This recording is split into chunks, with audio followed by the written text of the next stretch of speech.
Hallo zusammen zu einer ganz, ganz besonderen Episode. Die erste Episode vom Podcast wieder zurück aus der Heimat. Ich stehe gerade mit unserem Camper, unserem rollenden Podcast-Studio wieder auf unserem alten Parkplatz, wo wir einmal unseren Camper in dieser Zeit parkiert haben, wo wir halt nicht unterwegs sind. Da neben mir steht dann noch gerade der Dodo, unser anderer Camper, wo wir hoffentlich auch bald wieder mal in Betrieb nehmen können. Aber für jetzt ist es erst mal darum gegangen, dass wir da den Erwin wieder so weit ein bisschen auf Vordermann bringen, dass wir dann mit gutem Gewissen da ein paar Wochen stehen lassen. Wir haben alles ausgeräumt, haben ihn auch von oben bis unten geputzt und gemacht und da und sogar auch schon die ersten kleineren Reparaturarbeiten vorgenommen. Natürlich wieder mit der Hilfe von Erich.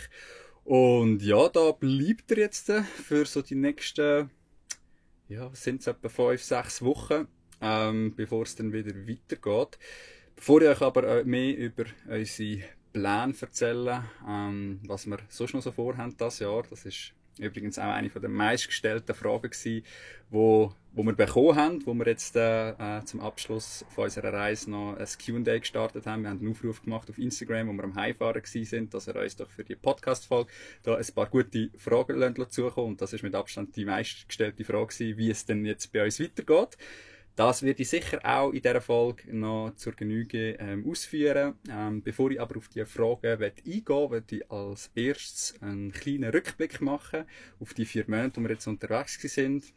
Ein paar Stationen müsst ihr euch abfahren, damit ihr euch vorstellen könnt, wo wir überhaupt alles unterwegs sind.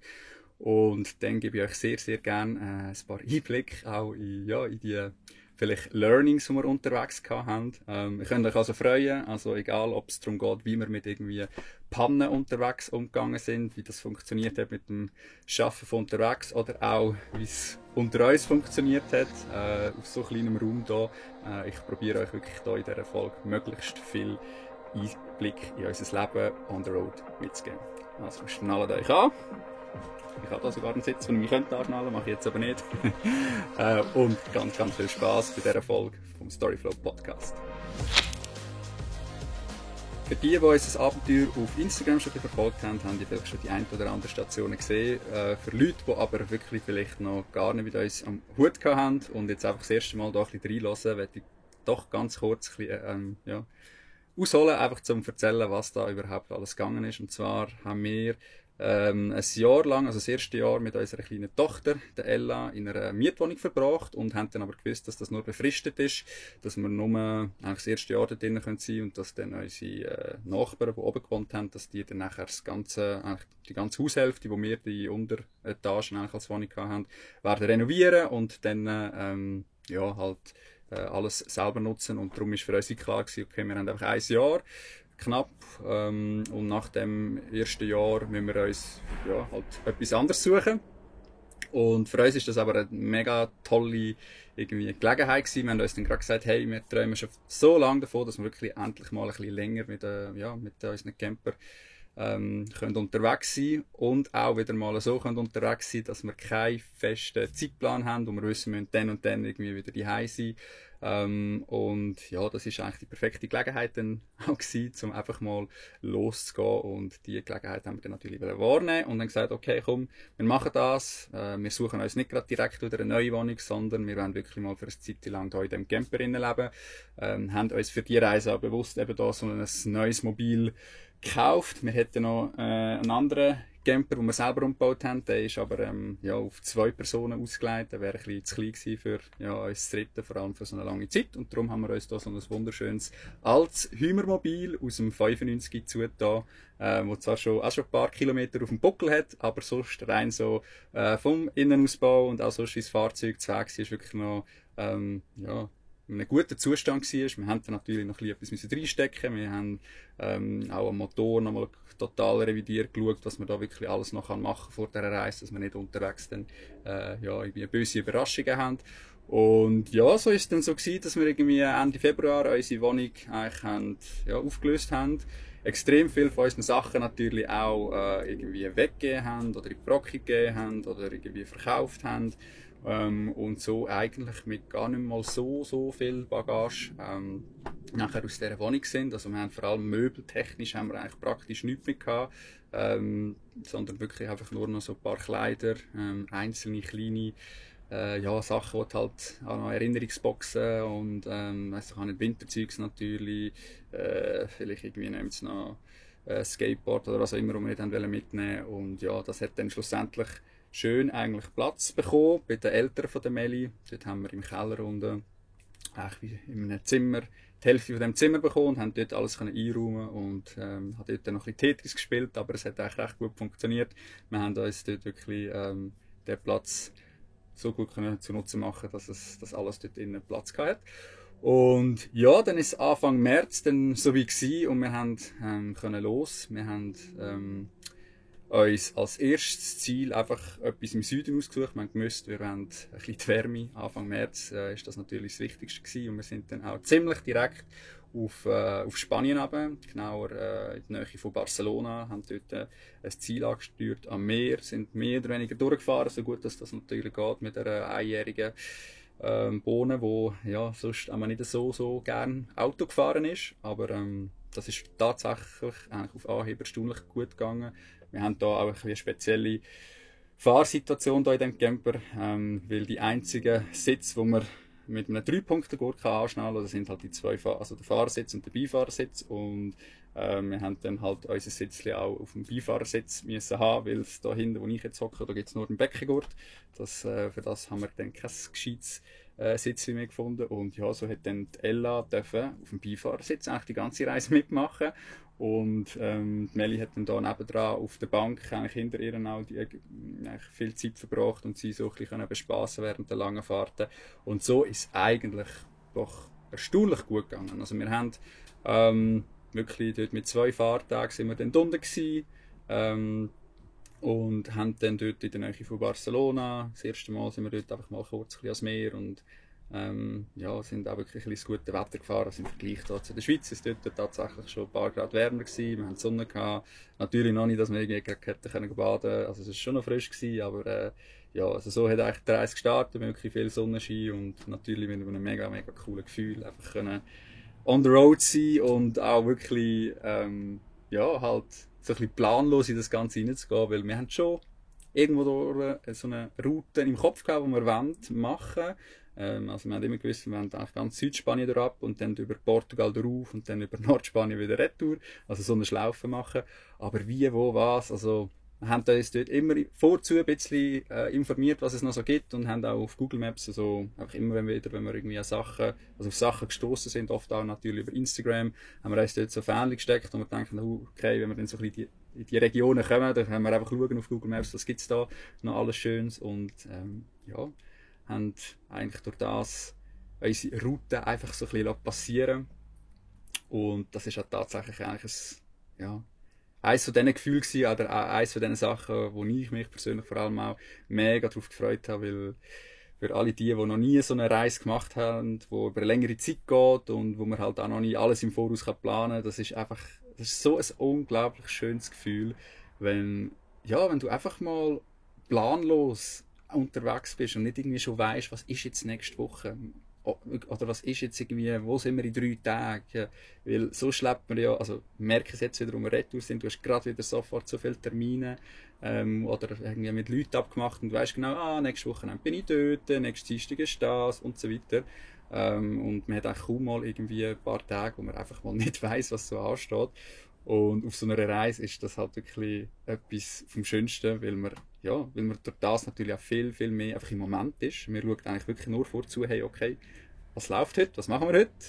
Und falls mal das Wetter ein bisschen schlechter ist, dann schaut man vielleicht mal ein paar Wetterberichte und Prognosen an und überlegt sich, okay, wir könnten jetzt da die nächsten 2-3 Tage in die Richtung fahren, dann ist es dort ein bisschen besser. Aber der grosse Teil der Reise war wirklich auch so unterwegs gewesen, dass wir einfach vorzu geschaut haben, okay, gefällt es uns da, dann bleiben wir noch ein bisschen länger. Haben wir es ziehen, wenn wir weiter, dann fahren wir und dann sind wir dann wirklich auch oft so losgefahren, ohne dass wir eigentlich gewusst haben, wo dass wir am Abend dann irgendwie enden. Einfach mal, ja, wir haben auch geschaut, wie gut es geht mit den Kilometer machen mit Ella. Wie schön das dann wirklich an einem ausgesuchten Platz ist, ob wir uns dort wohlgefühlt haben oder ob wir noch weiterziehen wollen. Und das ist wirklich ein mega, mega cooles Gefühl gewesen, gerade so die ersten 1-2 Monate. haben wir da wirklich sehr fest gemacht und sind dann, also wir sind auf Barcelona runter, haben dort uns auch Barcelona noch angeschaut, haben dort einen Campingplatz genommen, wo man in die Stadt rein kann. Meli war noch nie in Barcelona gewesen, und dann haben wir dort ein paar Tage genutzt, um mal die Stadt ein bisschen erkunden.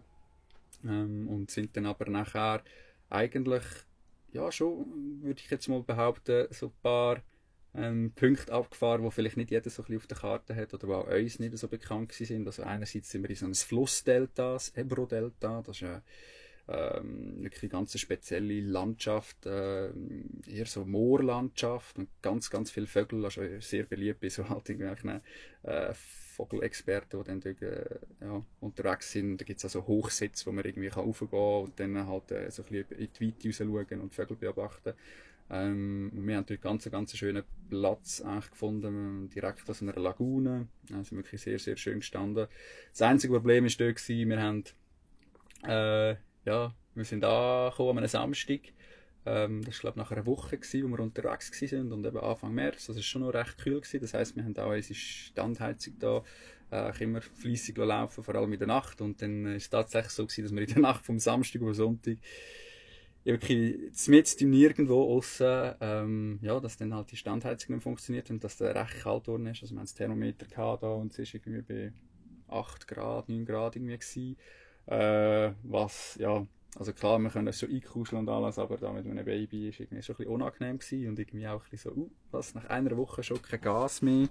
Ein bisschen blöd gewesen. Haben dort wirklich das erste Mal so ein bisschen, müssen lernen mit so Situationen umgehen, die vielleicht ein bisschen dann, eher eine Panne sind. Also wir haben dann am nächsten Tag, es war natürlich Sonntag gewesen, probiert so eine Gasflasche aufzutreiben und hat sich nicht so einfach gestaltet, die Suche. Wir haben dann herausfinden, also wir haben das irgendwie schon im Kopf gehabt, aber irgendwie halt gedacht, um das kümmern wir uns dann irgendwann mal.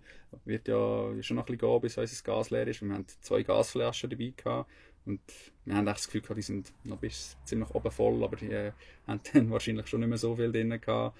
Weil sie halt wirklich beide dann leer sind. Und das Problem ist halt, in Spanien haben sie andere Gasflaschen als hier bei uns in der Schweiz. Da musst du eine spezielle Gasflasche auftreiben und einen speziellen Adapter. Und dann kannst du auch nicht einfach irgendjemand bei einer Tankstelle, wo sie Gas verkaufen, hingehen und so eine kaufen. Also wir sind dann ein paar Tankstellen einfach abgewiesen worden, weil sie uns die nicht haben wollen verkaufen, weil wir halt keine Spanier sind.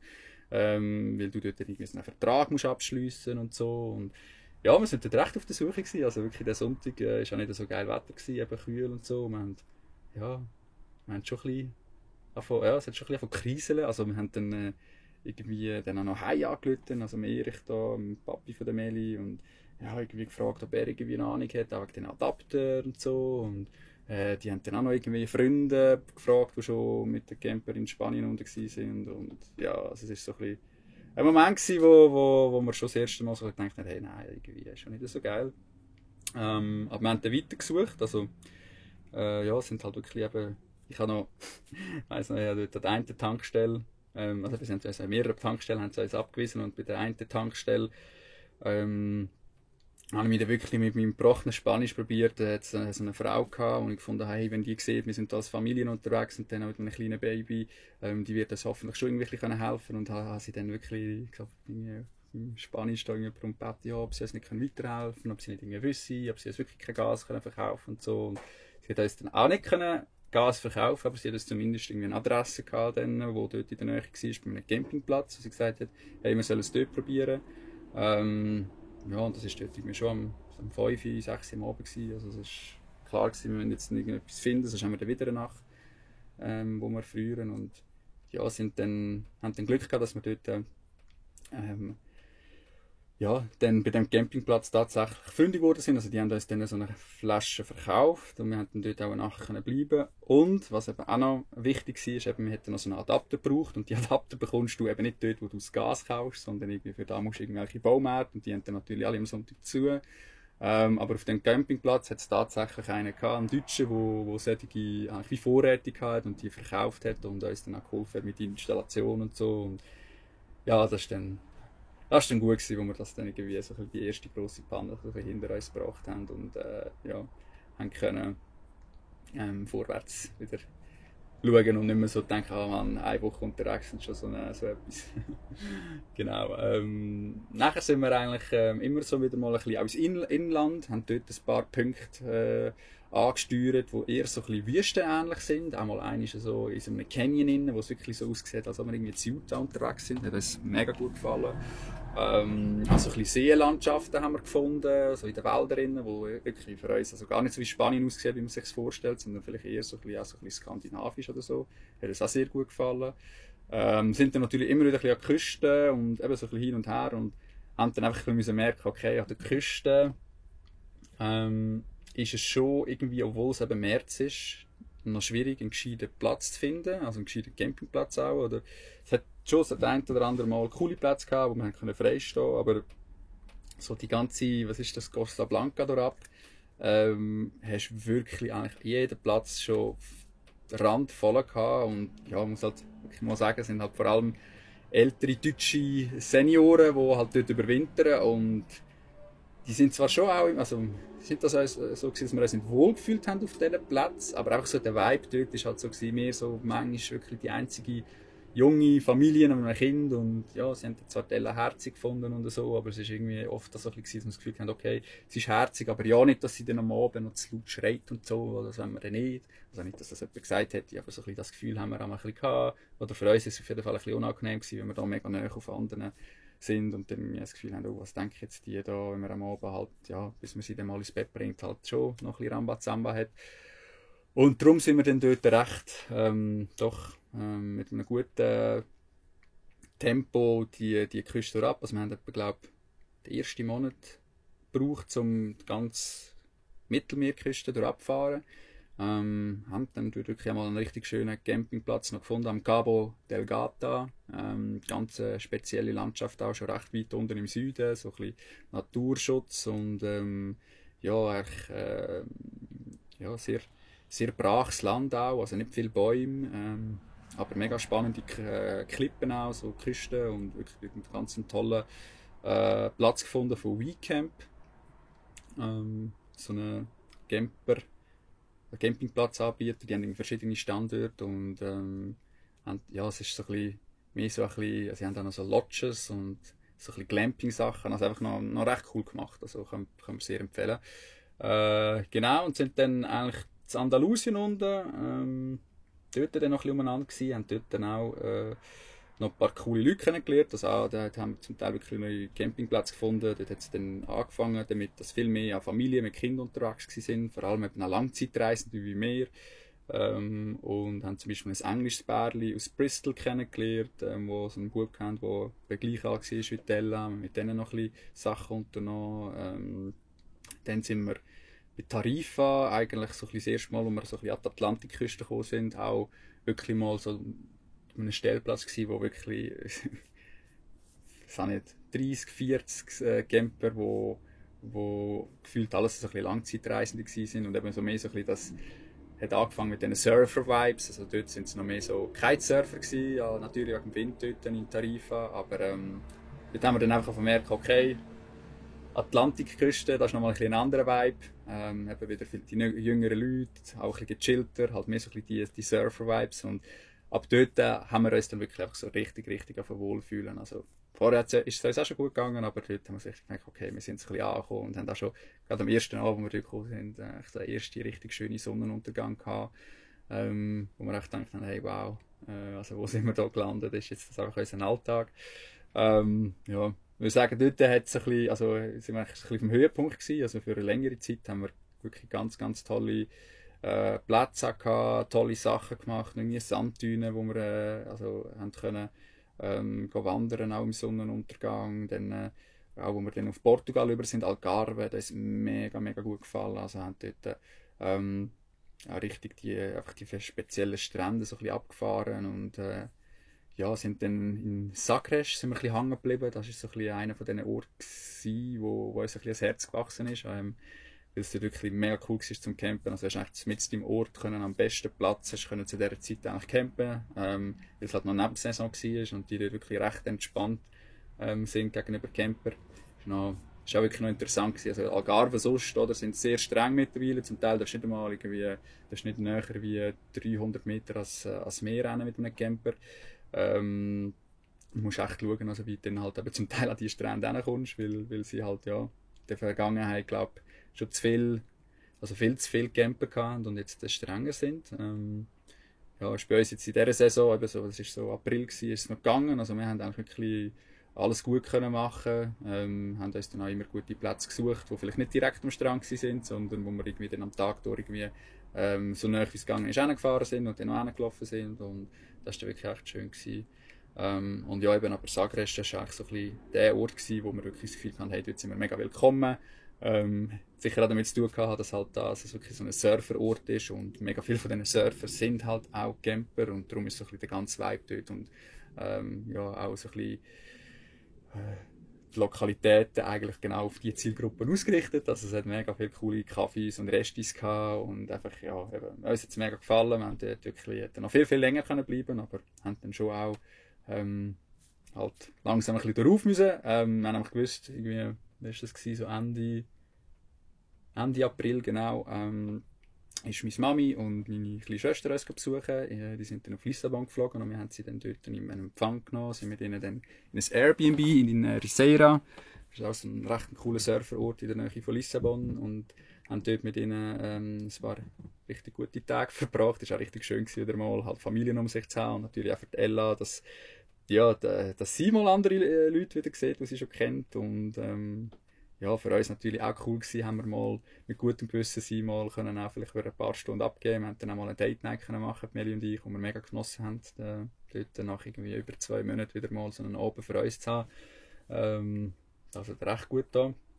Wettertechnisch haben wir dort ein bisschen mehr Pech gehabt. Also es war schade, gerade für halt die Family, die mich besuchen oder uns besuchen, dass wir genau in dieser Woche so ein bisschen eher bescheidenere Wetterbedingungen hatten. Das war recht kühl, es ist immer so ein bisschen Wind gegangen, hat auch ab und zu mal geregnet und ja, für uns war es gut gewesen, sind wir in dieser Zeit im Airbnb gewesen, aber ja, sonst haben wir schon ein bisschen schauen. Also wir sind zum Beispiel auch Lissabon den einen Tag anschauen, wo es wirklich sehr fest geregnet hat. Am zweiten Tag war der besser gewesen.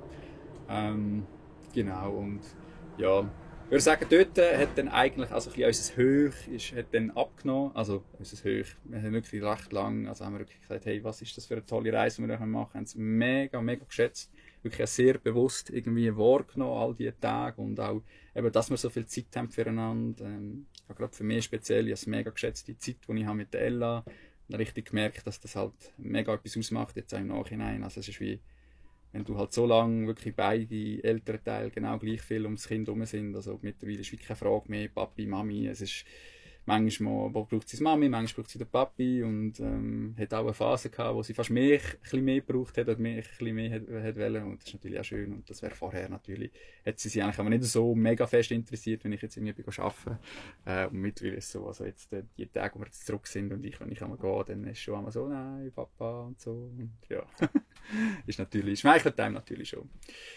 Genau. Eben, dort sind dann meine Family Retour. Und für uns jetzt dann, ja, muss ich ehrlich sagen, also, oder müssen wir ehrlich sagen, ist so ein Moment gewesen, wo wir gesagt haben, okay, also, eigentlich könnten wir jetzt auch wieder heim, also so nach 2 Monaten, irgendwie hat es uns rein so vom Reisen her, auch wenn es uns mega gefallen hat, irgendwie ein bisschen gelangt, also, wir haben da wie so ein bisschen so ein bisschen Übersättigungsgefühl gehabt, wenn wir halt so viele Sachen immer wieder neu gesehen und irgendwann ist es halt, kannst du wie nichts mehr Neues aufnehmen. Und ja, also dort haben wir kurz ein kleines Loch gehabt und gefunden, ja, weißt, eigentlich könnten wir jetzt auch wieder heim nach 2 Monaten. Haben uns dann aber schon einmal gefangen, also wir haben uns dann wie gesagt, okay, das ist halt, das gehört irgendwie auch dazu, wenn du so lange unterwegs bist. Jetzt müssen wir vielleicht mal ein bisschen langsamer machen oder müssen uns dann mal, ja, nicht immer wieder weiter, sondern wirklich mal überlegen, okay, vielleicht mal an einem Ort ein bisschen länger bleiben und ist dann auch cool gewesen, ich konnte noch ein Surfcamp machen in Portugal, da sind wir wirklich eine Woche am gleichen Ort gewesen, und das habe ich natürlich mega cool gefunden. Genau, und ja, ich muss aber sagen, es ist eigentlich schon ab dann so, also wir haben noch schöne Wochen gehabt, aber es hat uns dann schon angefangen heimzuziehen.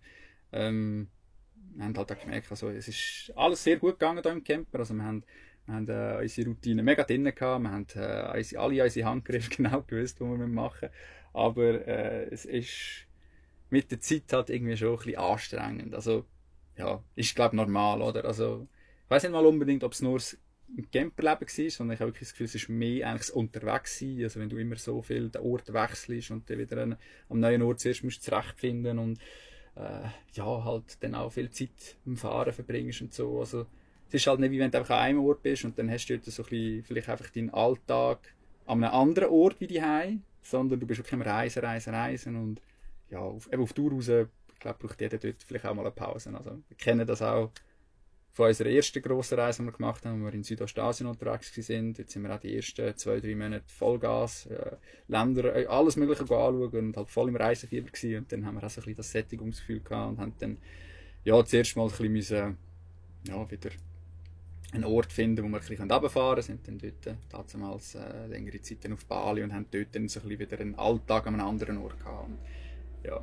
Ich glaube, das sind so ein bisschen die Pole, oder, wo man sich zwischen bewegt. Oder auf der einen Seite mega cool, hat man keinen Alltag mehr, weil man halt wirklich frei kann entscheiden und einfach ja, auch richtig Spass macht, so seine Zeit zu gestalten. Aber dann halt auch wieder so, okay, so ein Alltag, so eine gewisse Routine ist halt schon noch gut, gerade mit Kind. Erleichtert es einem das Leben halt irgendwie schon noch, wenn man dort vielleicht so genau weiss, was man kann machen mit den Kleinen und sich nicht an jedem Ort wieder irgendwie zuerst neu muss überlegen, okay, was geht jetzt so gut mit der, was geht jetzt weniger gut und wie machen wir es. Und ja, es ist halt schon viel auch Energie, die dann vielleicht für das drauf geht. Und abgesehen davon, dass man natürlich ja, in dem Sinne keine Unterstützung hat. Meine, klar, wir haben das zweite Kind, das ist ja auch schon ein Luxus, oder, dass man sich das zweite kann so um das Kind kümmern, aber ja, fehlt natürlich dann gleich auch an gewissen Punkten, eben vielleicht Zeit zum zweiten wieder mal, eben so eine Date Night oder was auch immer. Das sind sicher Sachen, wo dann halt, ja, wo man dann muss darauf verzichten oder wo man sich muss bewusst sein muss. In dem Fall, wenn man jetzt mit Kindern reist, oder, dass das dann in dieser Zeit natürlich ein bisschen hinten anstehen muss. Genau, und so ist es dann auch gekommen. Also wenn ich da die Reise jetzt so ein bisschen, oder den Kreis so ein bisschen schliessen will, bis wie wir jetzt wieder hier hinkommen. Also wir haben dann Portugal wirklich noch drauf bereist, sind dann auch mal noch ins Inland, haben dort eine sehr coole so eine Weinbauregion im Douratal auch noch bereist, wo auch das Klima wieder viel besser war. Also ich habe gerade gemerkt, als wir von der Küste weggegangen sind, dass es halt viel milder geworden ist, viel angenehmer. Und ja, wir haben dann Nordspanien natürlich auch noch gemacht. Sind dort auch noch ein paar richtig coole Strände anschauen. Also der eine war sicher sehr beeindruckend gewesen. Hat man fast ein das Gefühl, man ist in Island, irgendwie, weil es dort so coole Steinformationen hatte. Das hat uns wirklich auch sehr gut gefallen. Und ja, dann ist aber dann schon so ein bisschen das Ziel eigentlich immer grösser geworden. Und wir haben dann, was ist jetzt? Also wir sind jetzt ein bisschen mehr wie eine Woche zurück. Wir sind dann eigentlich eine Woche früher wie geplant wieder retour gekommen. Und ja, sind jetzt wieder zurück, sind wieder Familie, wieder Freunde, sind wieder hier in unserem geliebten Aarau, was wir wirklich mega, mega cool finden aktuell gerade. Also, ja, es war noch lustig gewesen, also zum vielleicht die Runde oder so, ein kleines Fazit ziehen. Nachher muss ich dann da, glaube ich, Kamera und so mal neu starten. Ich merke gerade, dass da der Akku langsam unten ist, aber wenn ich da so ein Schlusswort finde, also für den ersten Teil von dem Podcast, dann ist so das: Wir haben extrem viele Leute, eben Langzeitreisende kennengelernt, die sind irgendwie auf der Flucht vor etwas, weil es noch die Heine gefallen hat. Oder sie haben etwas gesucht, sind auf der Suche gewesen und haben vielleicht gar noch nicht genau gewusst, was. Oder einfach einen Weg finden, um irgendwie ihr Leben irgendwie ein bisschen zu ändern. Und wir haben irgendwie für uns gemerkt, hey, uns geht es eigentlich nicht so. Also wir sind weder auf der Flucht, also wir sind nicht von der Flucht von etwas, was uns hier nicht gefällt. Und wir sind auch nicht auf der Suche, also wir wissen eigentlich so ein bisschen, was wir wollen im Leben. Und ja, wir müssen hier nicht irgendwie uns neu erfinden. Und das war eine mega schöne Erkenntnis gewesen, einfach, dass wir wissen, okay, wir wissen, wo wir hingehören, wir wissen aber auch, wieso dass wir das machen und dass das einfach alles in allem eine richtig tolle Sache ist. So, bevor ich mich der Frage aus der Community widme, hier noch einen kleinen Einschub aus der Editing Suite. Ich bin gerade am Schneiden vom Podcast und mir ist aufgefallen, dass ich ein ganz wichtiges Thema noch vergessen habe anzusprechen, wo ich gerne jetzt an dieser Stelle noch schnell ein paar Worte dazu sagen will. Und zwar, vielleicht ist es ein paar aufgefallen, die uns auf Insta regelmäßig verfolgt haben, dass es so, ja, eben ab ab dem, wo wir wahrscheinlich in Portugal, Richtung Nordportugal rauf sind, dass plötzlich nicht mehr so viele Storys gekommen sind, dass wir dort uns eine kleine Pause gegönnt haben. Und ich kann mir vorstellen, ja, dass wenn das jemandem aufgefallen ist, dass man sich natürlich die Frage stellt, hey, wieso? Wir haben doch zuerst am Anfang so regelmäßig immer berichtet und was ist der Grund gewesen? Ist es uns irgendwie nicht mehr gut gegangen? Haben wir irgendwie keinen Bock mehr gehabt auf Instagram und dem ganzen Zeugs? Oder was ist der Grund dafür gewesen, dass wir da ja, uns vielleicht ja, nicht mehr so aktiv gezeigt haben? Und der Grund ist eigentlich ein ganz simpler. Also es hat sicher nicht damit zu tun, dass wir eigentlich, also dass wir also uns Instagram nicht mehr Spass wird machen. Klar ist, ich glaube, für alle die ja, wo selber vielleicht auch so ein bisschen etwas machen und länger schon auf Instagram unterwegs sind, ist es immer so ein bisschen eine Love-Hate-Geschichte mit dem Ganzen. Es gibt Zeiten, dort hat man mega Bock drauf und es fällt dann mega einfach und man ist eh voll im Flow und dann ist es keine Frage, dass man irgendwie aktiv ist. Und dann gibt es vielleicht Zeiten, wo sonst anders gerade wichtiger ist und dann muss man sich viel mehr dazu überwinden. Und in der Vergangenheit ist es ja bei uns so gewesen, weil Instagram so ein integraler Bestandteil war von unserem Business und auch unser Account, also der Storyflow-Account, wo ja jetzt mittlerweile der Melli und Flo-Account ist, weil der so ein wichtiger Teil auch von unserem Business war, dass wir oft auch in so Zeiten uns dann irgendwie gleich noch dazu gerungen haben, dass ein bisschen etwas kommt. Auch gerade wenn wir am Reisen sind, dann ist das wie immer auch doch ein recht wichtiger, ja, Teil von dem ganzen Business auch, um irgendwie ein bisschen unsere Skills zu zeigen und einfach euch spannenden Content zu bringen. Und darum hat uns das Ganze eigentlich auf jeder Reise, die wir in den letzten 8 Jahren gemacht haben, auch immer fest begleitet. Also wir haben immer sehr, sehr viel Zeit in das Ganze investiert, haben ja teilweise auch immer viele Videos gemacht, die nochmal aufwendiger sind, als einfach auf Instagram irgendwelche Stories und Reels zu machen. Und für die Reise, weil das halt für uns doch eine recht spezielle Reise ist, halt, ja, oder war mit der Ella, ist für uns halt wirklich in erster Linie mal etwas anderes gegangen. Also wir haben irgendwie nie den Anspruch gehabt, dass wir diese Reise jetzt unbedingt für euch einfangen um euch irgendwie da spannenden Content zu bieten, sondern es ist uns eigentlich immer darum gegangen, wir wollen für uns einfach Erinnerungen schaffen, also dass wir schon irgendwie das Ganze festhalten, dass wir uns halt auch in ein paar Jahren noch an diesen Moment daran erfreuen. Aber wir haben uns auch immer gesagt, hey, wenn es uns irgendwie zu viel wird oder wenn wir merken, dass es unsere Reise irgendwie ein bisschen beeinträchtigt oder den Moment irgendwie wir nicht gleich aufnehmen können, dann stoppen wir das Ganze. Und so ist es dann tatsächlich auch gewesen. Also wir haben dann irgendwann gemerkt, okay, wir haben eigentlich jede freie Minute, beziehungsweise jede Minute, wo vielleicht Ella den Tag durch irgendwie ein Mittagsschläfchen gemacht hat oder am Abend, wenn sie in dem Bett war, haben wir halt dafür genutzt, dann dort noch Stories zu machen und Reels und so. Und wir haben dann wie gefunden, hey, nein, wir wollen jetzt einfach die Reise mal ein bisschen anders wie sonst, halt schon sehr bewusst einfach für uns geniessen. Wir wollen dort mal uns ein bisschen ausklinken und halt im Moment sein mehr. Also wir haben das zwar schon auch am Anfang gut angebracht, wir haben es wirklich immer nur so fest gemacht, wie es uns auch Spass gemacht hat. Wir haben nicht das Gefühl, wir haben es dort übertrieben, aber wir haben dann irgendwann gefunden, ach komm, ob wir jetzt den letzten Monat auch noch so ausführlich berichten oder nicht, spielt ja in dem Sinne keine Rolle. Also sicher denke ich auch viele von euch, da ist da gar nicht so gross aufgefallen.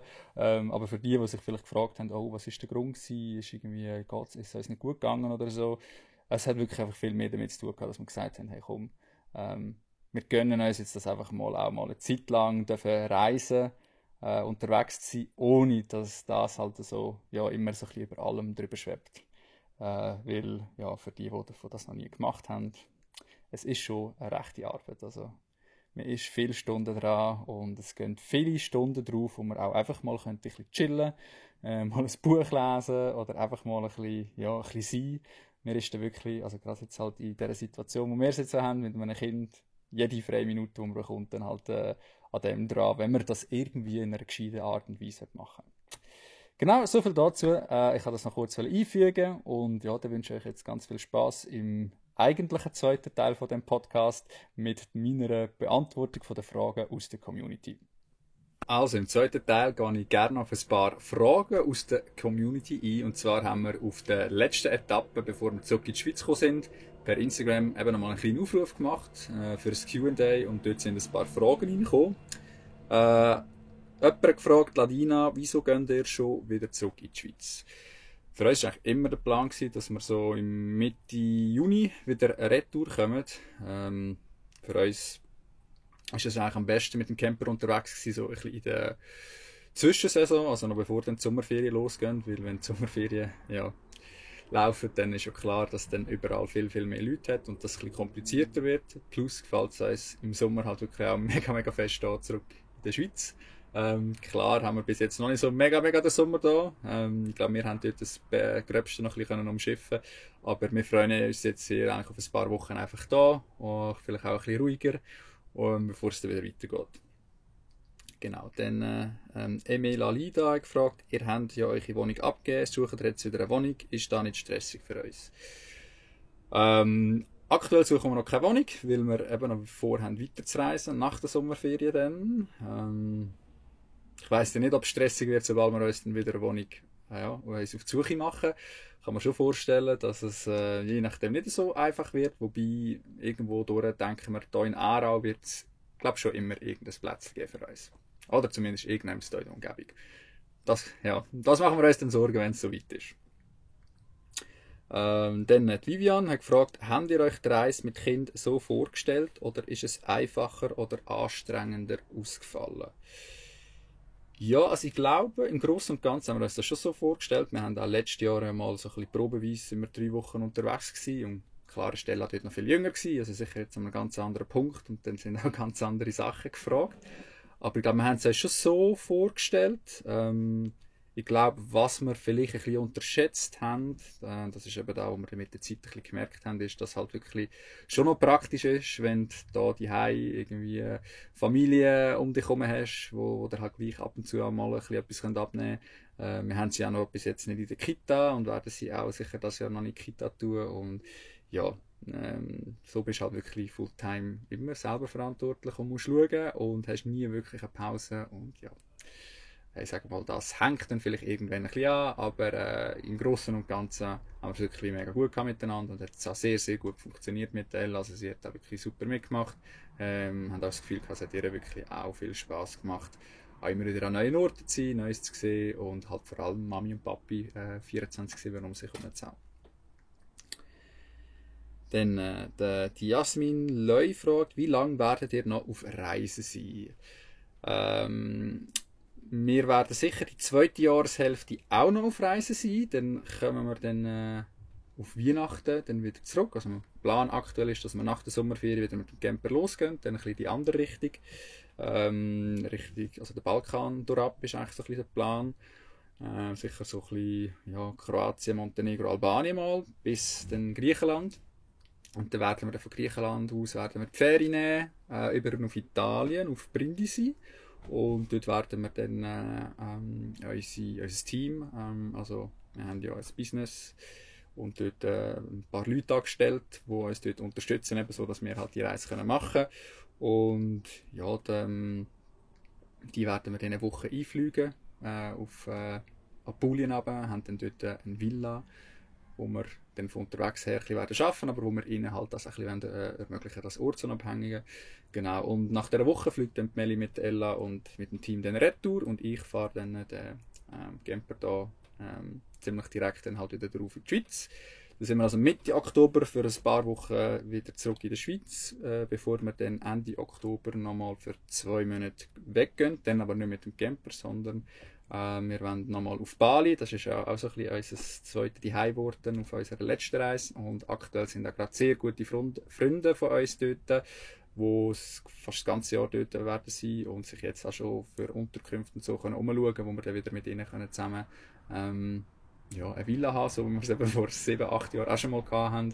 Und ja, das ist ein grosser Grund natürlich, dass eben Pam und Angie, dass wir sie dort besuchen können.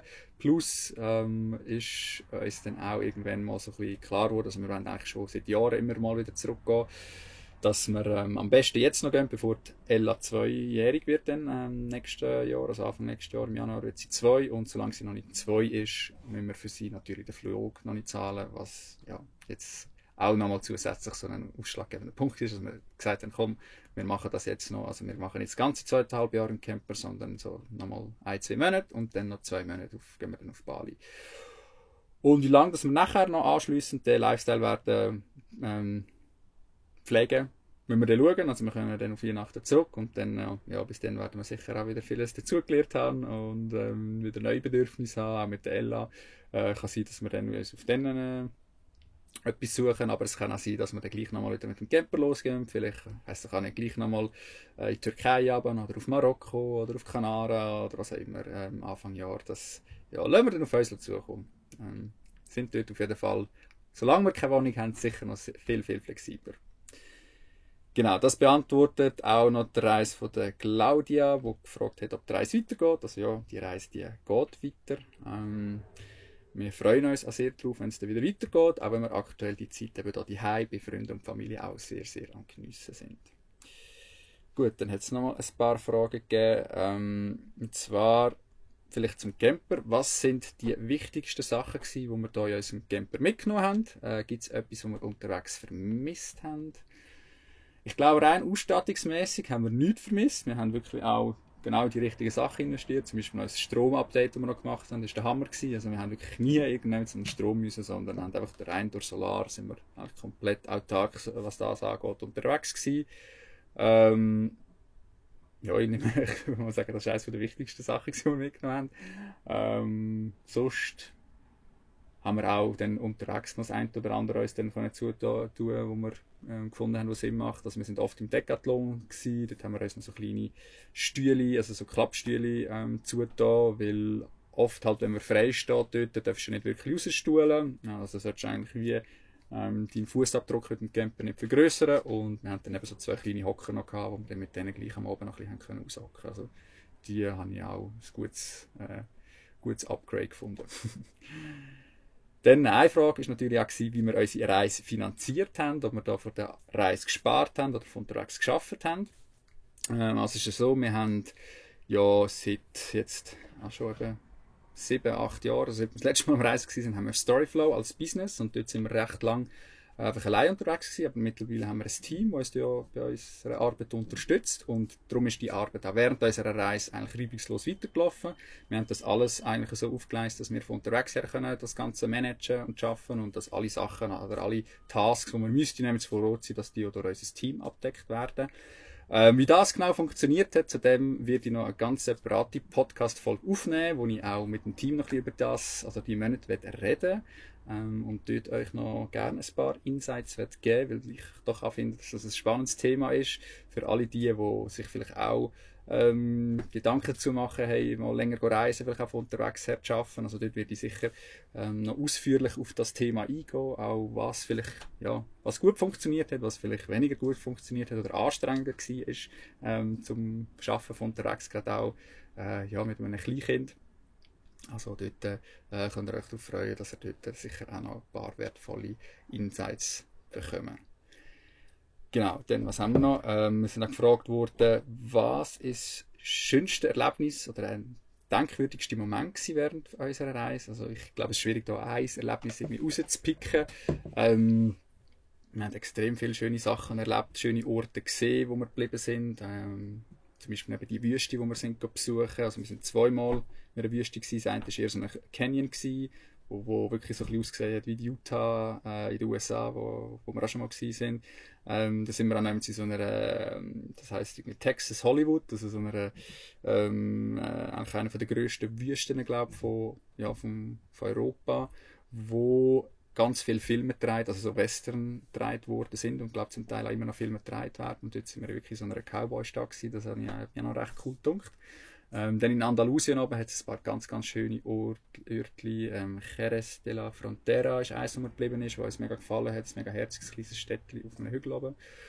Und ja, also ich glaube, die ganze Atlantikküste, also wirklich ab Tarifa drauf, auch Portugal, hat uns mega, mega gut gefallen. Also einfach so auch zum Teil so die rauen Klippen und halt auch, ja, ich bin dort dann auch gerne dann ein bisschen surfen, und das hat mir natürlich gefallen, dass wir dort dann eigentlich immer ja, mit diesen Vibes unterwegs waren. Darum, ja, das ist auch sicher, haben wir ein paar sehr gute Momente gehabt dort an der Atlantikküste. Wie sind wir mit unerwarteten Herausforderungen durch Pannen umgegangen? Hat es da Momente gegeben, wo wir besonders gefordert waren? Also eine habe ich schon erwähnt, da, mit dem Gas, wo wir ein bisschen zu kämpfen hatten. Dann auch gegen das Ende zu haben wir da Probleme gehabt mit unserem Wasser, dass dort immer irgendwie, also ja, plötzlich Wasser gerünnt hat und das habe ich dann von unterwegs her müssen flicken. Haben aber im Großen und Ganzen eigentlich gut können mit diesen Sachen umgehen. Ja, vielleicht liegt es daran, dass man halt viel mehr Zeit hat und dann stresst es auch nicht so fest, wenn dann dort mal Zeit drauf geht. Ist halt anders, wie wenn man irgendwie in der Ferien ist und dann irgendwie gerade irgendwie 1, 2 von den Ferientagen drauf geht. Ja. Gut, das haben wir noch einen Haufen. Ich muss schauen, dass ich da, ich glaube, alle werde ich nicht können beantworten, sonst wird dann die Podcast-Folge zu lang. Wie haben wir die Balance gefunden zwischen Arbeiten und Zeit mit der Familie? Also auf das Thema gehe ich auch, glaube ich, in diesem Podcast dann nochmal ein bisschen ein, was dort so ein bisschen die Hürden waren. Aber ja, dort ist natürlich auch wichtig, dass wir irgendwie eine gescheite Balance haben. Genau. Welche Tipps würden wir anderen Familien geben, die darüber nachdenken, eine längere Reise mit Kindern zu machen? Also, der grösste Tipp ist vor allem, hey, wenn ihr mit den Gedanken spielt, dann macht es. Es ist wirklich mega schön. Und also ich habe oft gefunden, hey, das ist irgendwie so etwas, das ist wie eine Art auch Investition, die man ja macht. Nicht irgendetwas Finanzielles, sondern halt in so einer Beziehung so zum eigenen Kind. Und also ich habe wirklich das Gefühl, dass das etwas ist, was sehr nachhaltig dann halt wirkt, dass jetzt wirklich dass wir zu der Ella mega gute Basis haben können aufbauen und das wird uns hoffentlich noch sehr fest auch helfen, dann auch in den nächsten Jahren, wenn sie älter wird, einfach, dass da so ein Grundvertrauen rum ist und so und dass wir die Nähe irgendwie haben und ja, das sind dann halt auch vielleicht Sachen, die dann vielleicht mal schwieriger werden oder so, dass das Band einfach sehr stark ist und man immer wieder auf auf das Band da zurückgreifen will. Klar ist, oder, also sie wird sich natürlich nicht selber wirklich erinnern an die Zeit, weil da ist sie noch zu klein, aber ich glaube eben, das Band, wo wir da irgendwie zusammen haben können daran arbeiten, das wird sie natürlich mitnehmen und wir natürlich. Wir haben all die Momente, all die Erfahrungen, die wir sicher noch sehr lange nach dieser Reise auch werden davon zehren. So, ich glaube, damit hätte ich die kleine Verlagerrunde auch noch können mitnehmen in die Podcast-Folge. Ich hoffe, ihr habt ein paar Sachen beantwortet bekommen, die ihr euch vielleicht auch gefragt habt. Falls ihr noch mehr Fragen habt zu der Reise, dann schreibt uns gerne entweder über Instagram per Direktnachricht oder schreibt uns ein Mail an hello@storyflow.ch. Und ja, dann würde ich sagen, sehen wir uns in der nächsten Folge wieder, oder hören uns in der nächsten Folge wieder. Auf die freue ich mich auch besonders. Bis dann, habt euch Sorge, macht's gut und bis bald. Tschüss zusammen!